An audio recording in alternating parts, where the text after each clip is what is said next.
You know what Cone told me? You know what Cone told me? He told me that Unohana is making Zaraki look weak. That's what Cone told me. I don't know. You gotta ask him.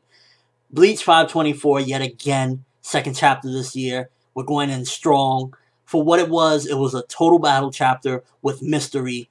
And for what it was freaking awesome again. Like, 2 chapters strong in this year. Loving it. So first of all, let's talk about Unohana. She seems to have some sort of either A, illusion ability, because she's fighting Kenpachi, and for a moment he thinks that she stabbed him through his neck, and he almost passed out to it. So she either has an illusion ability to make him think that, or she's just so terrifyingly strong that he's just hallucinating. Like, her aura, her Ryatsu is so powerful that it's making him see things like that. That's how beast this woman is looking. I'm loving the transformation from, hi, yeah, let's get along, to this wild beast. And it's really showing, like, complexities to these characters. There's more than meets the eye to both of them. Zaraki always looked up to her, and she always seen him as, like, some crazy foe, like, a decent challenge. So to see both of them, that there's more than, to them than meets the eye, I'm really liking that. Like, Kubo is adding depth to both of these characters. Zaraki's not just this sword slinging. It's almost as if there's more to it, because when Unohana talks to him, she says that he's fighting with one hand, and it almost looks like if he's not even having fun. When we know that Zaraki loves to fight. So what is it that she sees in Zaraki of him not enjoying fighting anymore, or something along those lines that we don't know? That's what I would love to know. We see that there's more to this fight than, like, it's not a game, because both of their lieutenants were left basically the badges that, like, if they're not coming back, they don't know. Neither one of them know if they're going to make it out of this battle. That's showing that this is not a joke. I highly believe that somebody is going to die in this battle. I'm more so along the lines, again, thinking that it's going to be Unohana, because Zaraki can't die. Story-wise, it just wouldn't make sense for him to die at this point. He needs to advance. But there was another thing I noticed. Unohana said something, like, back in the past battle that they had, that she almost, like, she couldn't have time to use tricks on him. And then he says, so what, I've gotten weaker. How could Zaraki, if Zaraki's gotten weaker since then, that would kind of take away from everything we've seen in the series, because their battle has had to have taken place prior to Bleach, prior to the series even beginning. So, we had the 2-year, or the year and some change time skip. We've had all the Bleach in general, and for him to have gotten weaker since then, maybe what she means as far as his killing intent isn't as there, his fighting intent, I don't think necessarily weaker. I think he's definitely gotten stronger, not taking away from that. What I think she meant is, he's not the same, like, brute that he used to be. He has more to him now. It's not just an empty vessel fighting. That's where I think she was going along the lines of him being weak.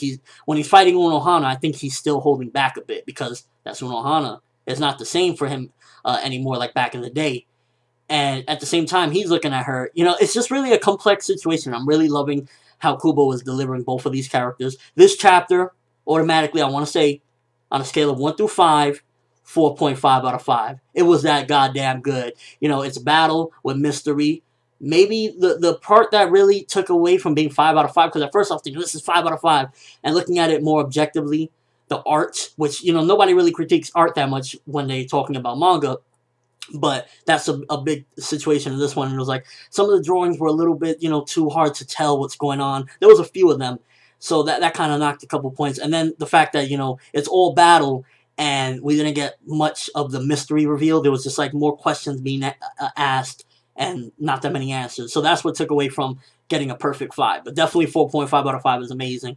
Love this chapter. Coming in, for what it was, pure battle with some mystery, it rocked the house. It did a good job. We got so much to it, between Kenpachi, the complexities of, has he lost his will to fight? Or has he just become more gentle over the years? And likewise with Unohana, like, has she lost her ability, or has it gotten stronger? Has she stayed the same? There's so many questions. Love this chapter. Definitely asked a lot of things. But what do you guys think?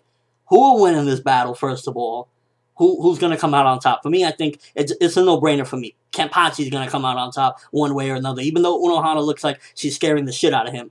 And another thing, what is that an ability of Unohana to project some illusions to make Zaraki think that she's stabbed right through his neck? Or is it her Ryatsu is so incredibly terrifying that he's just getting these illusions? and your overall thoughts. Are you excited seeing this battle? Because so far, Battle of the Kenpachis. Let's go, baby, let's go. You know that this chapter was amazing. I know you know that this chapter was amazing. That's all I have for you guys today. Thanks for watching. Hope you enjoyed. Thumbs up for Zaraki and Unohana because they're beasting in this chapter, and I hope to see more. Next chapter, I want a little bit of answers because Unohana, at the end of the chapter, says something about her sin. She definitely killed an innocent person. She either critically injured or killed an innocent person, and we might find out next chapter. It's obvious with this whole sin thing. Who it is, what it is, maybe she harmed her lieutenant in a wild rage. Maybe she attacked the captain commander at some given point. We don't know, but we'll find out her sin next chapter, hopefully. I'm ForneverWorld, and as always, people, have an awesome day. Tell them, Cone. Tell them peace out.